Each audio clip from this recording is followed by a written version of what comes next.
Welcome to Brain Health Besties, a human forward podcast for those of us who want to feel better but don't know where to start. I'm Bailey, a licensed professional counselor. And I'm Nia, a qualified mental health professional. And I'm Shelby, a human. We are so glad you're here. And we believe that you deserve to know how your brain works and how to nurture it, even when self-care feels a little challenging. We focus on kindness to ourselves and recognizing our own needs with as little guilt as possible because your brain deserves a bestie. Stars in my eyes, I can't see which way is right, but if there's one thing that I know, it's only up front. Hey besties, the practices we talk about here are great for your brain, but this podcast isn't treatment. If you're feeling overwhelmed, please call or text 988, the Suicide and Crisis Lifeline. Help is always available. Hey besties, you're tuning into a Be Well moment where we practice what we've learned about. Today's episode does connect to episode 9, so if you'd like to learn some of the background and research behind physical grounding and why it's good for our brains, you can find that there. Bailey's going to lead us through a physical grounding exercise today, and it is a script. If you'd like to read along with us, you can find it on our website. Thanks, Sheldon. So as a quick reminder, mindful grounding exercises are really about bringing us into the present moment, utilizing our senses usually.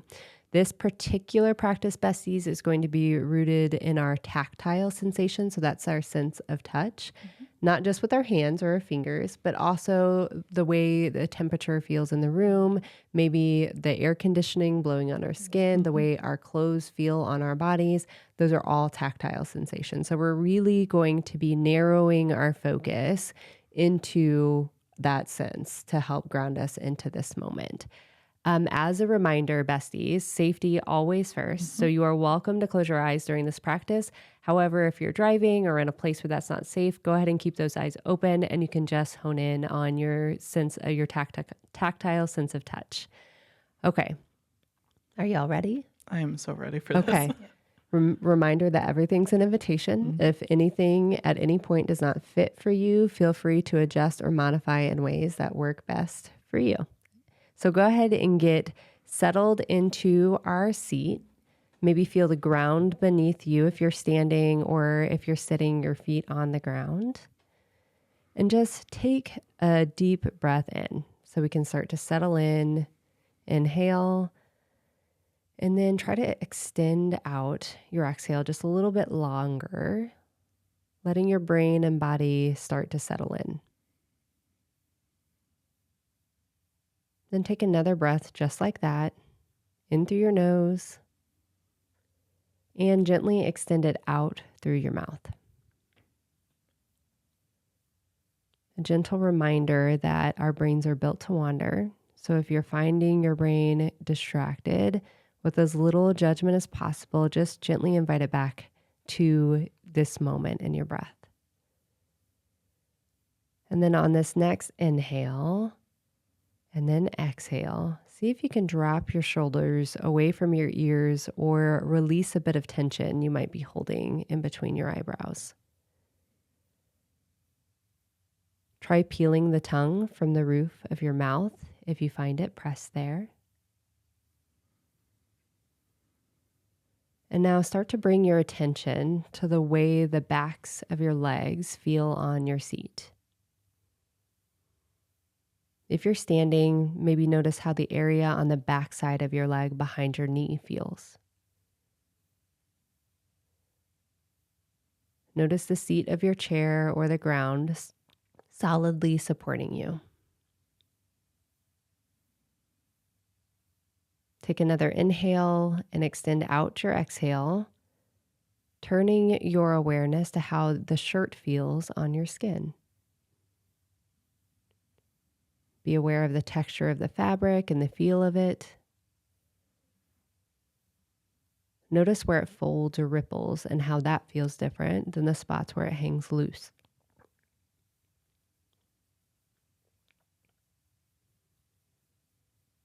Now notice if you can feel a breeze or air on your skin.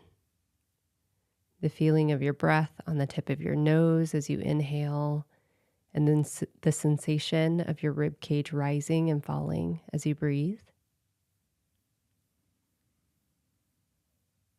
And then lastly, pull your attention to your left pinky toe. Notice how it feels either on the ground or in your shoe. Pay attention to the temperature and any other sensations around it. And then gently let those sensations fade from your focus and turn your attention back to your breath, to your inhale and your exhale. And then we're going to do that one more time. Take a deep breath in, hold for just a moment, and then let it go. And then maybe wiggle your fingers and toes, welcoming yourself back to this moment, and we will take some observations. All right, y'all. I'm always very aware not to speak too loudly after a mindfulness practice. How was that for you all? Yeah, it was much needed for me today. I love a grounding exercise because it gives me something to focus on. Yeah. Sometimes when somebody looks at me and says, we're going to breathe for 30 seconds, it feels my brain is off to the races and, I check out really quickly. But physical grounding does give me something to focus on, and I love it. And I know I chuckled when Bailey said focus on your left pinky toe, because that's something we kind of joke about on our team every once in a while. And that is actually the piece that I take with me places, because it's the most random part of your body that you can think about. And so when I am standing in line at the grocery store, or I am in a meeting, or I am doing something where my brain is like, wow, this is a lot, I focus on that left pinky toe and how it is feeling in my shoe. And I kind of roll it around and just focus on that sensation during that moment, and it kind of helps bring me back. So I chuckled when Bailey said that. Yeah. I love the pinky toe thing too, for sure. And I love that you just take that like one piece, which is lovely. I love that you brought that up because it's true.